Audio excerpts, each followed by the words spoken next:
Selamat datang kembali di channel Aziz PW. Semoga informasi yang kami sajikan ini bisa bermanfaat untuk kita semua. Silakan menonton hingga habis agar kalian bisa menangkap isi video.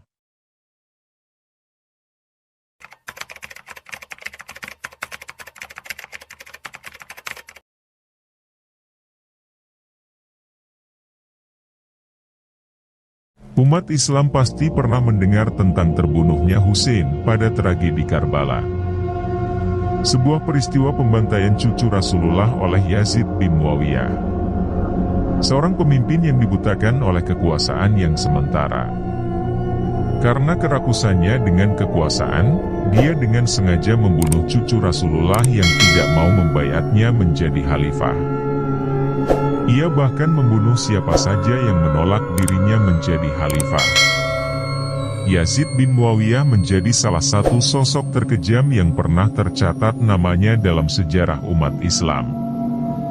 Yazid bin Muawiyah adalah seorang Quraisy dari Bani Umayyah. Ia satu kabilah dengan Amirul Mukminin Utsman bin Affan radhiyallahu anhu. Hubungan kekerabatannya dengan Husain bin Ali radhiyallahu anhuma sangatlah dekat. Kedudukannya sebagai khalifah tidak diakui beberapa tokoh muslim lantaran dianggap menyalahi perjanjian yang dilakukan antara Muawiyah dan Hasan pada tahun 661 Masehi ketika Ali terpilih sebagai khalifah. Banyak pihak yang berselisih, termasuk Muawiyah yang ingin menjadi khalifah dan juga mendapatkan dukungan dari berbagai pihak. Maka terjadilah perpecahan antara kubu Muawiyah bin Abu Sufyan dan Ali bin Abi Thalib. Saat Ali terbunuh, maka Muawiyah berusaha untuk menjadi khalifah menggantikan Ali. Tetapi Hasan bin Ali berpendapat, jika ayahnya meninggal ia yang meneruskannya. Terjadi kembali dualisme kepemimpinan antara Hasan dan Muawiyah. Hingga terjadilah jalan damai. Dengan kesepakatan bahwa Muawiyah membiayai kehidupan fakir miskin dan Hasan menyerahkan khalifah kepada Muawiyah tanpa pertumpahan darah. Pada saat itu Muawiyah juga berjanji akan memberikan tahta kepada penerus Hasan setelah ia berkuasa. Namun Muawiyah mengingkari janji dengan memberikan tahtanya kepada anaknya Yazid. Yazid meraih kekuasaan lewat penunjukan ayahnya, Khalifah Muawiyah. Tindakan ini tentu melanggar kesepakatan antara Muawiyah dan Sayyidina Hasan di mana seharusnya dibentuk semacam Dewan Syura seperti yang sebelumnya dilakukan Khalifah Umar bin Khattab untuk memilih khalifah. Yazid yang berjiwa keras telah menjadi penguasa. Pada saat itu terdapat tiga oposisi yaitu Abdullah bin Umar, Ibnu Umar, Abdullah bin Zubair, Ibnu Zubair, dan Husain bin Ali. Yazid kemudian menemui Ibnu Umar. Apakah Ibnu Umar menerimanya sebagai khalifah? Jawaban Abdullah bin Umar diplomatik, jika seluruh penduduk Madinah menerima, maka dia akan menerimanya. Sedangkan Ibnu Zubair dan Husain tidak setuju karena sudah menyalahi perjanjian. Kedua cucu Rasulullah dilaporkan menerima surat dukungan dari penduduk Kufah yang meminta beliau datang ke Kufah dan akan didukung menjadi khalifah. Sahabat Nabi Ibn Abbas mencegahnya, sementara Abdullah bin Zubair mendukung rencana Sayyidina Husain beranjak dari Mekah ke Kufah. Akhirnya Husain tetap bersikukuh untuk pergi ke Kufah. Pergerakan ini tercium oleh Yazid yang kemudian memerintahkan pasukannya menghadapi Sayyidina Husain dan keluarganya.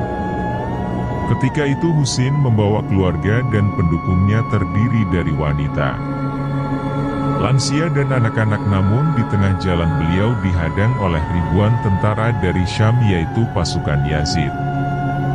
Saat itu Yazid memerintahkan pada pengawalnya untuk membunuh Husain bila ia tidak mau membaiat dirinya, tapi yang terjadi mereka semua dibantai dengan cukup keji. Hanya satu yang selamat yaitu Ali Zainal Abidin putra Husain, sedangkan ayahnya Husain jenazahnya hancur. bahkan kepalanya ditendang ke sana kemari, lalu kepala Husain diserahkan kepada Yazid. Sedangkan tubuhnya dibiarkan tanpa kepala ditinggalkan di Karbala. Imam Al-Tabari dalam kitab tarikhnya menceritakan dengan detil berpuluh-puluh halaman apa yang terjadi di Karbala, dan mencatat siapa saja keluarga Sayyidina Husain yang terbunuh lengkap dengan menyebutkan siapa pembunuh masing-masing pada 10 Muharram di Karbala. Sejarah mencatat dengan pilu. Jika sebelumnya demi politik kekuasaan terjadi perang saudara antara Siti Aisyah dan Ali bin Abi Thalib, perang Jamal, dan antara Khalifah Ali dengan Muawiyah, perang Siffin, maka sejarah kembali mencatat dengan air mata dan darah bagaimana cucu Rasulullah dibunuh secara tragis. Imam Suyuti menulis, Yazid mengirim surat kepada Ubaidillah bin Ziyad untuk membunuh Husain. Maka dikirimlah 4.000 pasukan di bawah pimpinan Umar bin Sa'd bin Abi Waqqas.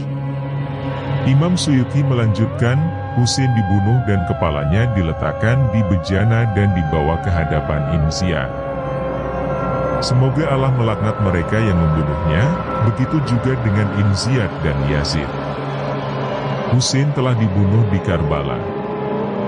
Dalam peristiwa pembunuhan ini terdapat kisah yang begitu memilukan hati yang tidak sanggup kita menanggungnya. Inna lillahi wa inna ilaihi raji'un. Terbunuh bersama Husain 16 orang lainnya dari anggota keluarganya. Sekitar 2 tahun setelah pembantaian di Karbala, yaitu tepatnya pada tahun 63 sebagian penduduk Madinah diundang ke istana Yazid di negeri Syam. Di sana mereka melihat sendiri tabiat dan kelakuan Yazid yang tidak menjalankan syariat Islam. Maka penduduk Madinah banyak yang hendak mencabut baiat yang telah mereka berikan kepada Khalifah Yazid. Pada saat ini, sekali lagi belum ada mekanisme pemakzulan Khalifah yang sikapnya menyimpang dari ajaran Islam. Tindakan penduduk Madinah di bawah pimpinan Abdullah bin Hansalah yang hendak mencabut baiat membuat Khalifah Yazid meradang. Khalifah Yazid mengirimkan 10.000 pasukan di bawah pimpinan Muslim bin Uqbah al-Murri. Terjadilah peristiwa Al-Harrah, area sebelah timur laut Madinah. Sekali lagi, kita merujuk kepada Imam Suyuti dalam Tarikh Al-Khulafa, apakah yang disebut peristiwa Harrah itu? Hasan al-Bashri menyebutkan, demi Allah, hampir saja tidak ada satupun yang selamat dari peristiwa itu. Sejumlah sahabat Rasulullah dibunuh, kota Madinah dihancurkan, 1.000 perawan dirusak kegadisannya, inna lillahi wa inna ilaihi rajiun. Panglima perang Muslim bin Uqbah sampai dijuluki sebagai musrif alias orang yang melampaui batas, mengingat kekejaman yang dia lakukan. Ibn Katsir dalam kitab Bidayah wa Nihayah juga mengonfirmasi kisah-kisah kekejian yang dilakukan Muslim bin Uqbah dalam peristiwa Al-Harrah ini. Semua lelaki yang ada di Madinah langsung dibunuh. Dari pembantaian ini sekitar 80 sahabat Nabi ikut terbunuh. Kekejaman ini membantai banyak penghafal Quran dan sahabat-sahabat Rasulullah. Tidak hanya itu, dia juga berusaha melenyapkan Abdullah bin Zubair, keponakan Aisyah yang saat itu berada di Makkah. Setelah peristiwa Al-Harrah, Yazid kemudian menyerang kota Mekah. Mekah berada dalam pengepungan pada September 683 setelah Abdullah bin Zubair menolak untuk menyerah. Dalam pengepungan selama beberapa pekan ini, pihak Umayyah menggunakan ketapel untuk membombardir Mekah. Pada 31 Oktober, Ka'bah terbakar dan Hajar Aswad pecah. Sebagian berpendapat bahwa penyebab kebakaran dikarenakan lontaran katapel pihak Umayyah, sedangkan yang lain menyatakan bahwa api berasal dari obor pengikut Abdullah bin Zubair yang terkena angin. Pengepungan Mekah berakhir setelah Yazid meninggal mendadak pada November 683 dan pasukan Umayyah mundur ke Syria. Dengan meninggalnya Yazid, Abdullah bin Zubair kemudian menyatakan dirinya sebagai khalifah. Ia menjadi khalifah pesaing bagi Umayyah yang berpusat di Syria. Di Syria sendiri, kedudukan khalifah diwariskan pada putra Yazid, Muawiyah bin Yazid, yang tidak begitu tertarik dengan urusan pemerintahan. Itulah kisah kekejaman pemerintahan Yazid bin Muawiyah yang hanya berlangsung singkat. Kekejaman itu antara lain pembunuhan Husain di Karbala, penjarahan Madinah setelah Perang Al-Harrah, dan rusaknya Ka'bah pada pengepungan tahun 683 dipandang sebagai tanggung jawab dari Yazid. Secara kepribadian, Yazid juga dipandang buruk lantaran akhlak dan perilakunya yang tidak mencerminkan pemimpin umat Islam, seperti gemar mabuk, berburu, dan memelihara hewan seperti kera dan anjing.